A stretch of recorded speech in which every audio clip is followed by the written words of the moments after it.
लोकोत्तर धर्मवीर। महर्षि दयानंद जी महाराज के ग्रंथ Lazarus company के छापे खाने में छपा करते थे, परंतु इसमें असुविधा होती थी, अतः महाराज अपना छापा खाना स्थापित करना चाहते थे। 12 फरवरी 1880 को काशी के लक्ष्मी कुंड पर वैदिक यंत्रालय की स्थापना हुई। इसकी स्थापना का प्रस्ताव सबसे प्रथम आर्य समाज मुरादाबाद ने किया था। फिर आर्य समाज मेरठ ने अपने आर्य समाचार मासिक पत्र द्वारा उसका समर्थन किया और 428 रुपये सहायतार्थ भेजे। राजा जयकिशन दास ने भी धन से सहायता की थी। आर्य समाज फर्रुखाबाद ने 1800 रुपये एक बार और 1350 रुपये दूसरी बार दिए थे। जब वैदिक यंत्रालय खुला तो महाराज ने मुंशी बख्तावर सिंह को शाहजहांपुर से बुलाकर 30 रुपये मासिक पर उसका प्रबंधकर्ता नियत किया। उस समय महाराज ने खेद प्रकाशित करते हुए कहा कि आज हम पतित हो गए, आज हम गृहस्थ हो गए। महर्षि दयानंद चरित। ऋषि की मृत्यु के 2 मास बाद अजमेर में परोपकारिणी सभा का पहला अधिवेशन हुआ। 28 दिसंबर को दोपहर 2 बजे मेयो कॉलेज में बनी मेवाड़ दरबार की कोठी में ऋषि की वसीयत के ट्रस्टी इकट्ठे हुए। वैदिक प्रेस के संबंध में निश्चय हुआ कि उसे यथासंभव शीघ्र ही प्रयाग से अजमेर लाया जावे। प्रेस के प्रबंध के लिए राय बहादुर रानाडे, ठाकुर साहिब मसूदा, राय बहादुर सुंदरलाल, कविराज श्यामल दास, पंडित मोहनलाल विष्णुलाल पांड्या तथा प्रधान आर्य समाज अजमेर की उप समिति बनाई गई। वेद भाष्य की छपाई की देखरेख के लिए पंडित भीमसेन और पंडित ज्वाला दत्त को वेतन पर रखा गया। आर्य समाज का इतिहास, पंडित इंद्र विद्या वाचस्पति।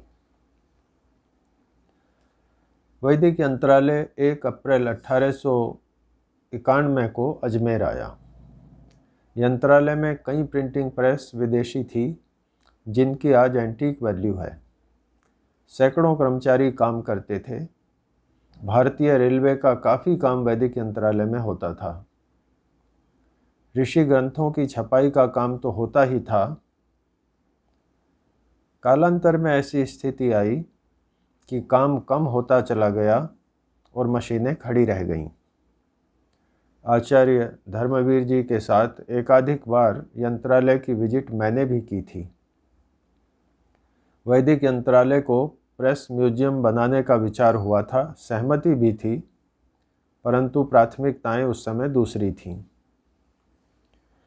एक से अधिक बार यह बात उठी कि वैदिक यंत्रालय में वर्तमान में कार्यरत एकमात्र मशीन से प्रिंटिंग न कराकर बाजार से पत्रिका आदि प्रिंट करा ली जावे।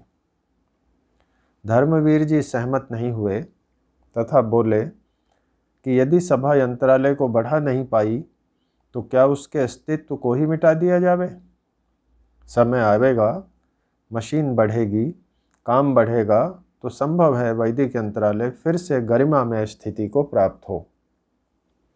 वैसे भी धर्मवीर जी संस्थाओं की संपत्ति किसी को देने या बेचने के खिलाफ थे। ऋषि मेले के अवसर पर वैदिक धर्म के प्रचार प्रसार का कार्य तो किया ही जाता है, इसके साथ साथ श्री मोहनलाल जी मोहित द्वारा स्थापित अंतर्राष्ट्रीय दयानंद वेद पीठ, जिसके महामंत्री श्री सत्यानंद जी हैं, के आर्थिक सहयोग से वर्ष 1988 से वेद गोष्ठियों का आयोजन प्रतिवर्ष होता आ रहा है।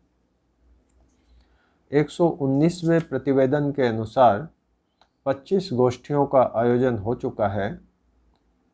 आचार्य धर्मवीर जी 1885 में परोपकारिणी सभा के सभासद थे तथा 2016 में देहावसान पर्यंत संयुक्त मंत्री, कार्यकारी प्रधान तथा प्रधान के पद पर रहे। गोष्ठी प्रारंभ होने से बाद के कई वर्षों तक गोष्ठी का जिम्मा आचार्य धर्मवीर जी के कंधों पर ही रहा। जिस समय उत्सव का विशाल रूप होने लगा तो गोष्ठी का संचालन करने की एक बार समस्या आई।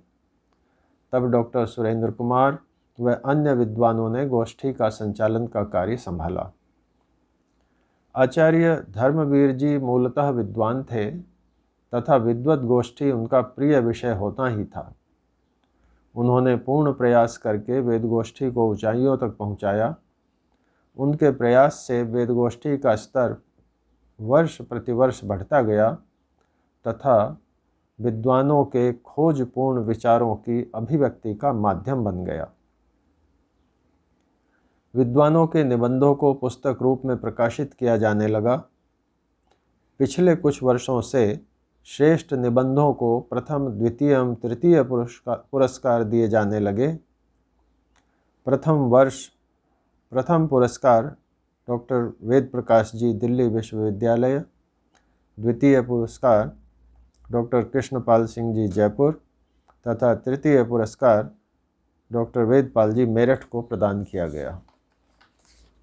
इस प्रकार डॉक्टर धर्मवीर जी के निरंतर प्रयास से ऋषि मेला विद्वानों का मेला बनता चला गया। वैदिक विद्वान व आर्य समाज के कार्यकर्ता ऋषि ऋण चुकाने के लिए अपने परिश्रम व स्वतः प्रेरणा से लेखन व प्रचार आदि कार्यों में रत रहते हैं। वे स्वयं अपने सम्मान की अभिलाषा नहीं रखते, परंतु आर्यजनों का यह दायित्व है, कर्तव्य है कि वे अपने विद्वानों को जाने, पहचानें, उन्हें व्यक्तिशः आदर दें तथा उनके पुरुषार्थ के लिए उनका सार्वजनिक सम्मान करें। परोपकारिणी सभा द्वारा विद्वानों, आचार्यों, कार्यकर्ताओं, स्नातकों को सम्मानित करने की परंपरा प्रारंभ की गई। पहला सम्मान डॉक्टर मुमुक्षु आर्य द्वारा स्थापित स्थिर निधि से दिया गया था। मेरे पिताजी की स्मृति में ऋषि के 125वें बलिदान दिवस पर रघुवर सिंह सुधारक वेदोपाध्याय पुरस्कार प्रारंभ हुआ। उसके बाद तो डॉक्टर प्रियव्रत वेद वेदांग पुरस्कार, विश्व कीर्ति आर्य युवक कार्यकर्ता पुरस्कार, दीपचंद आर्य धर्मार्थ न्यास पुरस्कार, श्री रामकृष्ण साधक जी द्वारा वेद गोष्ठी के विद्वानों एवं यजुर्वेद स्मरणकर्ताओं हेतु पुरस्कार राशि, स्वामी देवेंद्रानंद जी व स्वामी आशुतोष जी परिव्राजक द्वारा विद्वानों के सहयोग हेतु राशि, स्वामी अमृतानंद सरस्वती द्वारा गुरुकुल के योग्य स्नातकों हेतु राशि, श्रीमती सुगनी देवी इनानी आर्ष छात्रवृत्ति राशि आदि 20 से अधिक पुरस्कार राशि व छात्रवृत्तियाँ ऋषि मेले के अवसर पर सभा द्वारा प्रदान की जा रही हैं। इस श्रृंखला में आचार्य मेधा देवी जी, आचार्य विजयपाल जी विद्यावारिधि, स्वामी प्रणवानंद जी, आचार्य प्रद्युम्न जी, आचार्य ब्रह्मदत्त जी, आचार्य वेदव्रत जी मारकंडा, आचार्य राजेंद्र जी कालवा, आचार्य अभयदेव जी, पंडित राजवीर जी शास्त्री, आचार्य उदयन जी, स्वामी पुरुषोत्तमानंद जी, आचार्य सनत कुमार जी, आचार्य वेदव्रत जी सोनीपत, डॉक्टर सुरेंद्र कुमार जी, आचार्य सत्यानंद जी वेदवागीश, श्री प्रशस्य मित्र जी शास्त्री, डॉक्टर आनंद प्रकाश जी तेलंगाना, डॉक्टर कमलेश छ शास्त्री आदि विद्वानों को सम्मानित किया जा चुका है, जो सभा के साथ साथ आचार्यों, विद्वानों, उपदेशकों के प्रति आचार्य धर्मवीर जी की श्रद्धा व सम्मान का परिचायक है। वेद प्रचार एवं चरित्र निर्माण की अनेक विधाओं का आश्रय आचार्य धर्मवीर जी ने लिया। आर्य वीर दल का शिविर 1980 के दशक में लगा श्री यतीन्द्र शास्त्री के निर्देशन में। व्यय आ गया लगभग 40,000। तब धर्मवीर जी पुस्तकाध्यक्ष थे। सभा के संयुक्त मंत्री ने अगले वर्ष शिविर की अनुमति नहीं दी, क्योंकि उस समय 40,000 की राशि बहुत बड़ी राशि थी। धर्मवीर जी के ध्यान में आया, कहा शिविर लगा लो। शिविर लगा। सभा को उन्होंने स्वीकृति देने को सहमत कर लिया। तब से निरंतर प्रतिवर्ष शिविरों का आयोजन होता आ रहा है। वर्तमान में भी प्रतिवर्ष आर्यवीर दल एवं आर्य वीरांगना शिविरों का आयोजन होता है, जिसमें सैकड़ों युवक युवतियां चरित्र निर्माण व वैदिक धर्म की शिक्षा लेकर जाते हैं। इसी प्रकार संस्कृत शिक्षा के प्रसार के लिए परोपकारिणी सभा तथा लोक भाषा प्रचार समिति राजस्थान के संयुक्त तत्वाधान में आवासीय संस्कृत संभाषण शिविरों का आयोजन होता है। सिद्धांतों की गहरी जानकारी तथा उनके प्रति व्यक्तिगत निष्ठा उत्पन्न करने के लक्ष्य को ध्यान में रखकर प्रतिवर्ष वर्ष में 2 बार योग शिविरों का आयोजन पिछले कई वर्षों से होता आ रहा है, जिसमें आर्यजन अपनी जान पिपासा के साथ साथ योग जिज्ञासा का भी समाधान पाते हैं। उन्हीं के सभा मंत्री कार्यकाल में आचार्य सत्यजित जी के सहयोग से वैदिक ध्यान पद्धति का निर्धारण हुआ, जो आर्य जगत के लिए विशेष उपलब्धि है, क्योंकि इससे पूर्व कोई निर्धारित पद्धति नहीं थी तथा प्रशिक्षक अपने अपने ढंग से ध्यान कराते थे।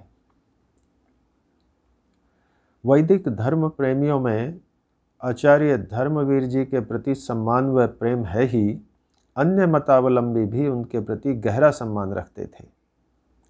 सिंधी समाज के अति पूज्य संत थे श्री हृदयाराम जी महाराज। वे वीतराग थे, तपस्वी थे। उनका एक आश्रम पुष्कर में भी है। एक बार मैं भी आचार्य धर्मवीर जी के साथ उनके पुष्कर स्थित आश्रम में गया था, सामान्य व्यक्ति की तरह। एक लकड़ी की बेंच पर महाराज जी विराजे थे, एक ऊंचा कटी वस्त्र पहने। सामने तीनों ओर पंक्तिबद्ध श्रद्धालु भूमि पर बैठे थे। आचार्य धर्मवीर जी को देखते ही उन्होंने उनका सम्मानपूर्वक स्वागत किया, प्रेम से कुछ चर्चा भी की, जबकि वे अनावश्यक न बोलते थे न सुनते थे। उनके मुंह से निकले शब्द उनके अनुयायियों के लिए आदेश थे। चलते समय भी आचार्य धर्मवीर जी को सम्मानपूर्वक विदा किया।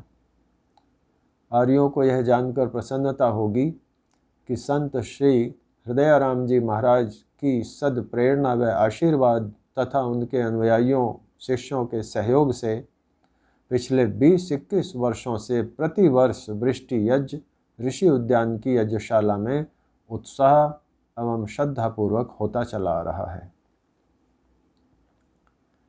ऋषि उद्यान में कमरे बनने प्रारंभ हुए तो लोगों ने पूछा कि क्या विद्यालय खोलोगे, कॉलेज खोलोगे? धर्मवीर जी ने कहा नहीं। फिर इतने कमरों का क्या करोगे? धर्मवीर जी ने कहा कि आर्य समाज के वानप्रस्थी साधु सन्यासी जब आर्य समाजों या गृहस्थों में प्रचार करने जाते हैं तो कार्यक्रम की समाप्ति पर उनसे पूछ लिया जाता है कि स्वामी जी आगे का कार्यक्रम क्या है। मतलब साफ कि कब जाओगे। यदि साधु सन्यासी आराम करना चाहें तो कहाँ करें। उनके लिए ये सब कमरे बनाए हैं जिससे वे अपने प्रचार कार्यक्रमों के बीच में कुछ दिन आराम करना चाहें तो सम्मानपूर्वक कर सकें। आचार्य धर्मवीर जी अक्सर कहते थे कि गृहस्थ की जिम्मेदारियां जिनकी पूरी हो गई हैं उन वानप्रस्थियों को ऋषि उद्यान आकर रहना चाहिए। अपनी सामर्थ्य अनुसार समाज का कार्य करना चाहिए।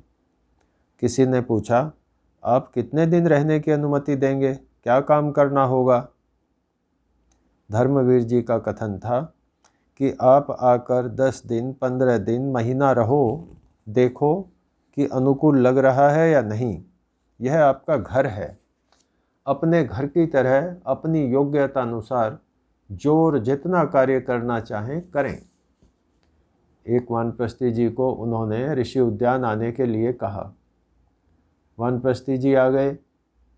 तीसरे दिन वानप्रस्थी जी पूछने आए कि मुझे जाने को कब कहोगे? संस्था वाले ऐसा ही करते हैं। धर्मवीर जी का उत्तर श्लाघनीय था।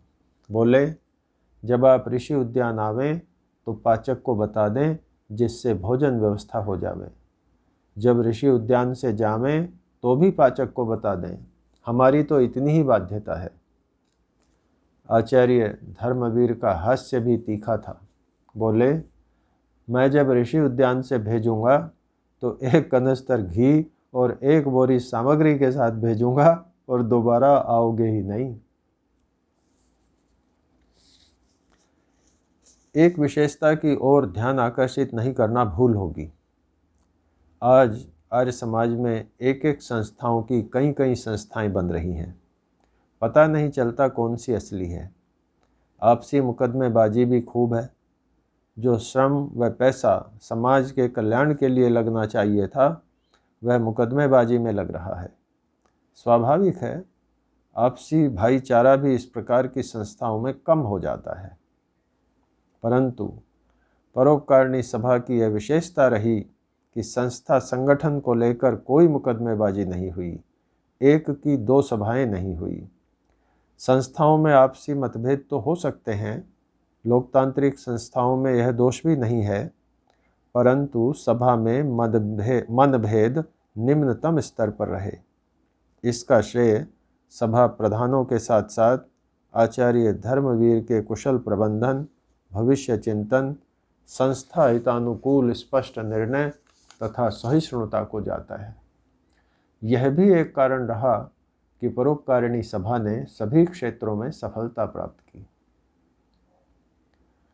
परोपकारी पत्रिका के संपादकीय में पत्रकार धर्मवीर की उत्कृष्ट पत्रकारिता के दर्शन होते थे।